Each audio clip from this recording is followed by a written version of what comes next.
Hello అండి, నమస్తే. ఇప్పుడు మాట్లాడే టాపిక్ వచ్చేసి గత ఏప్రిల్ 8వ తారీఖున తమిళనాడు ప్రభుత్వానికి సంబంధించినటువంటి కేసు ఏదైతే గవర్నర్ వర్సెస్ తమిళనాడు ప్రభుత్వం మధ్య నడిచినటువంటి ఒక బిల్లులు 10 బిల్లుల విషయంలో జరిగినటువంటి కేసు ఏదైతే ఉందో దానికి సంబంధించి సుప్రీంకోర్టు జడ్జిమెంట్ పాస్ చేసి ఒక 444 పేజీల జడ్జిమెంట్లో చాలా ఇంపార్టెంట్ ఇష్యూస్ మీద సుప్రీంకోర్టు తన నోట్ని ఇచ్చే ప్రయత్నం చేసింది.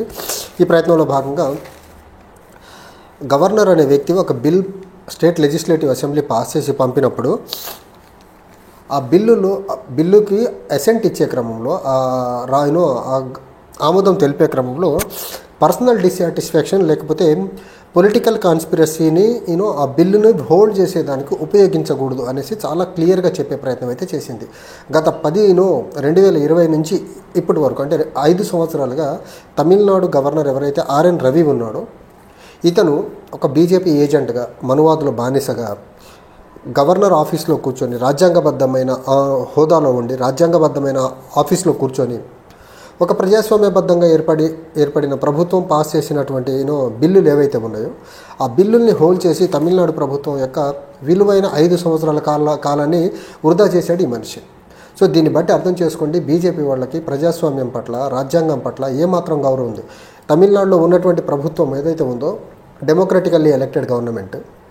సో ప్రజల కోసం ప్రజల మేలు కోసం చట్టాలు చేసి గవర్నర్కి పంపిస్తే రాజ్యాంగబద్ధమైన గవర్నర్ పదవి స్టేట్ లెజిస్లేటివ్ అసెంబ్లీ పాస్ చేసిన బిల్లులకు ఆమోదాలు తెలపాల్సినటువంటి వ్యక్తి, ఇన్కేస్ ఆయన ఆమోదం తెలపలేని పక్షంలో ఇమీడియట్గా రాష్ట్రపతికి పంపాల్సినటువంటి వ్యక్తి, రాష్ట్రపతికి పంపకుండా మొదటిసారి తన దగ్గరికి బిల్లు వస్తే మళ్ళీ అసెంబ్లీకి పంపి అసెంబ్లీ రీకన్సిడర్ చేసి పంపినటువంటి బిల్లుని తప్పనిసరి పరిస్థితిలో అసెంట్ ఇవ్వాల్సినటువంటి గవర్నర్ రెండోసారి ప్రెసిడెంట్ దగ్గర పంపి ప్రెసిడెంట్ కూడా ఇండెఫినెట్ పీరియడ్గా దాని మీద ఎలాంటి డెసిషన్స్ తీసుకోకుండా కాలయాపన చేసేసరికి సుప్రీంకోర్టు ఏదైతే 414 పేజ్ జడ్జిమెంట్ ఏదైతే ఇచ్చిందో అందులో governor as well as president ఇద్దరికీ చివాట్లు పెట్టే పని చేసింది. ఇన్ కేస్ గవర్నర్ ఏదైనా రాష్ట్రానికి సంబంధించినటువంటి బిల్లు ప్రెసిడెంట్ కన్సిడరేషన్కి పంపితే ప్రెసిడెంట్ సుప్రీంకోర్టు ఒపీనియన్ తీసుకున్నా సరే అలాంటి బిల్లుకి 3 నెలల లోపు ఆమోదం తెలపాలి అనేసి ఒక డెడ్లైన్ పెట్టింది ఈ కేసు ద్వారా. ఇక్కడ రాష్ట్రపతి కానివ్వండి లేకపోతే గవర్నర్ కానివ్వండి వీళ్ళ దగ్గరకు వచ్చిన బిల్లులు అపోజిషన్ పార్టీల రాష్ట్రాలకు సంబంధించినటువంటి గవర్నరు అపోజిషన్ పార్టీల రాష్ట్రాలకు సంబంధించినటువంటి గవర్నర్ ప్రెసిడెంట్కి ఫార్వర్డ్ చేసినటువంటి బిల్స్ ఏవైతే ఉన్నాయో వాటి మీద ఎలాంటి నిర్ణయం తీసుకోకుండా రాజకీయ కక్ష సాధింపు ధోరణిలో గవర్నర్ రాజ్యాంగబద్ధంగా ఇంపార్షియల్గా పనిచేయాల్సినటువంటి గవర్నర్ పొలిటికల్లీ మోటివేటెడ్ పర్సన్లో అక్కడ కుర్చీలో కూర్చొని రాజభవన్లో కూర్చొని అనునిత్యం ప్రభుత్వాలకి వ్యతిరేకంగా పనిచేస్తున్నాడంటే ఇతను అసలు రాజ్యాంగబద్ధ హోదాలో కూర్చునేదానికి అర్హుడా కాదా అంటే ఖచ్చితంగా అర్హుడు కాదు ఇతను. సో ఒక 5 సంవత్సరాలు ఒక విలువైన కాలాన్ని వీళ్ళు వృధా చేశారు తమిళనాడు ప్రభుత్వానికి సంబంధించి.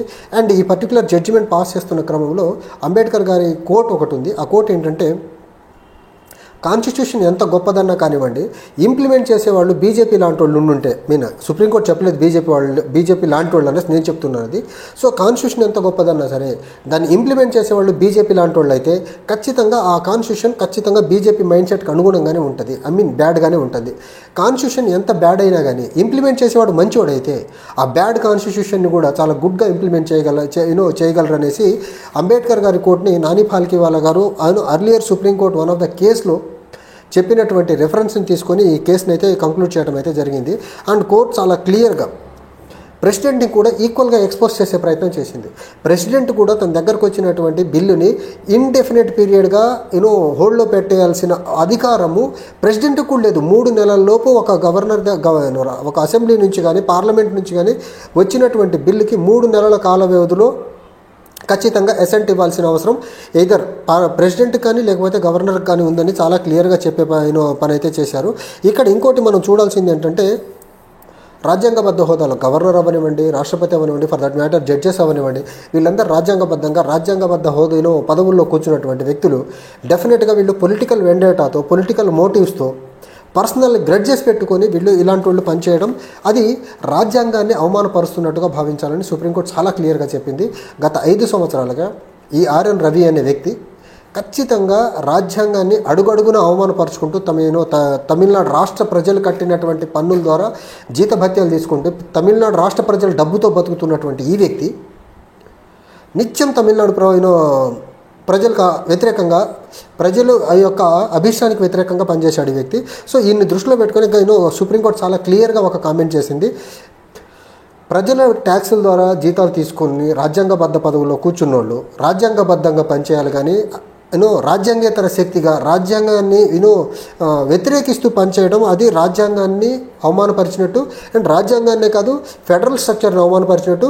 ఫెడరల్ స్ట్రక్చర్ని అవమానపరుస్తున్నారంటే సుప్రీంకోర్టు అంతకుముందు చాలా కేసుల్లో ఫెడరల్ స్ట్రక్చర్ గురించి, గవర్నర్ యొక్క రోల్స్ గురించి అండ్ కౌన్సిల్ ఆఫ్ మినిస్టర్స్ ఏదన్నా రెఫరెన్స్ ఏదన్నా గవర్నర్కి పంపిస్తే గవర్నర్ ఖచ్చితంగా council of ministers aid and advise మీదనే పనిచేయాలా అని చాలా జడ్జిమెంట్స్ ఇచ్చింది. ఆ సుప్రీంకోర్టు అర్లియర్ జడ్జిమెంట్స్ అన్నిటినీ అగౌరవపరిచినట్టే ఇక నుంచి ఫ్యూచర్లో ఏ గవర్నర్ కానీ లేకపోతే రాష్ట్రపతి కానీ సుప్రీంకోర్టు యొక్క రూలింగ్స్ని అవమానపరుచుకుంటూ, రాజ్యాంగాల్ని అవమానపరుచుకుంటూ పనిచేస్తే మాత్రం అది సమాజానికి మంచి మెసేజ్ పంపుతున్నట్టు కాదు. ఏదన్నా బిల్ ప్రెసిడెంట్ దగ్గరికి, గవర్నర్ దగ్గరికి వస్తే వితిన్ 3 months పీరియడ్లో మాత్రం ఖచ్చితంగా ఒక డెసిషన్ తీసుకోవాలని చాలా క్లియర్గా చెప్పే ప్రయత్నం అయితే చేశారు.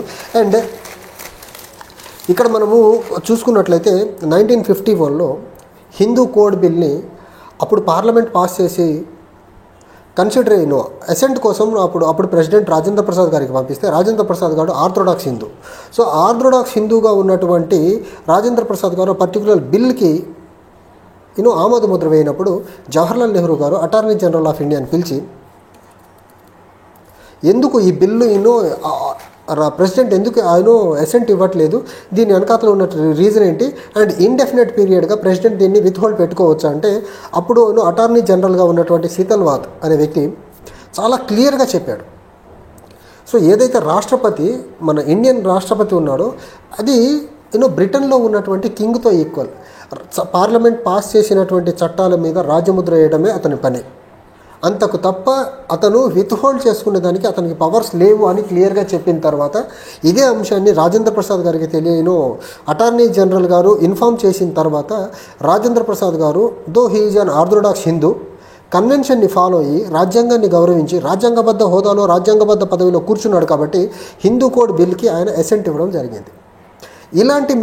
అలాంటి రాజేంద్ర ప్రసాద్ గారు లాంటి బుద్ధి ఇప్పుడున్న రాష్ట్రపతికి కానీ లేకపోతే గవర్నర్ కానీ లేకపోవడం శోచనీయం. వీళ్ళ దగ్గరికి బిల్లు వస్తే అటార్నీ జనరల్ ఆఫ్ ఇండియా ఉంటారు పైన, లేకపోతే అడ్వకేట్ జనరల్ స్టేట్ లెవెల్లో ఉంటారు.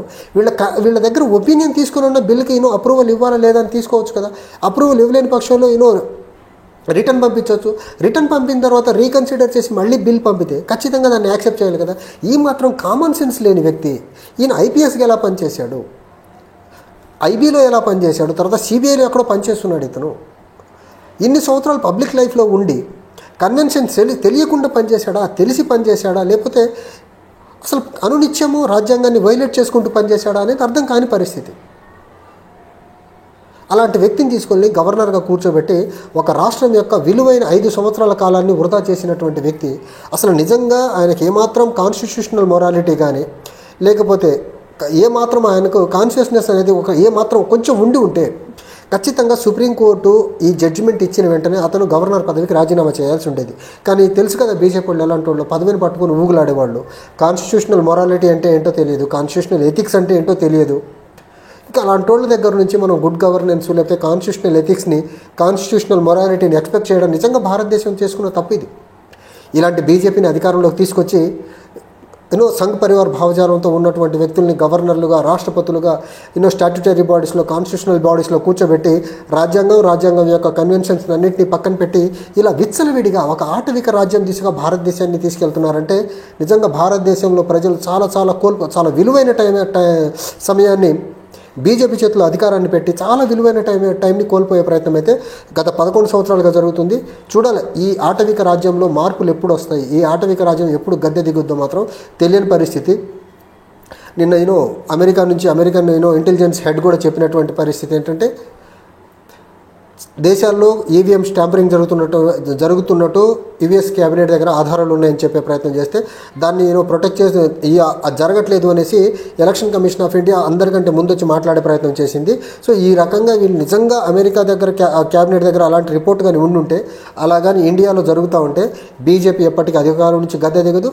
భారతదేశం యొక్క రూపురేఖలు ఇంతకంటే దరిద్రానికి వెళ్తాయి తప్ప ఇక నుంచి ఇంతకంటే ముందుకు వెళ్తాయని మాత్రం నేనైతే అనుకోవట్లేదు. Thank you.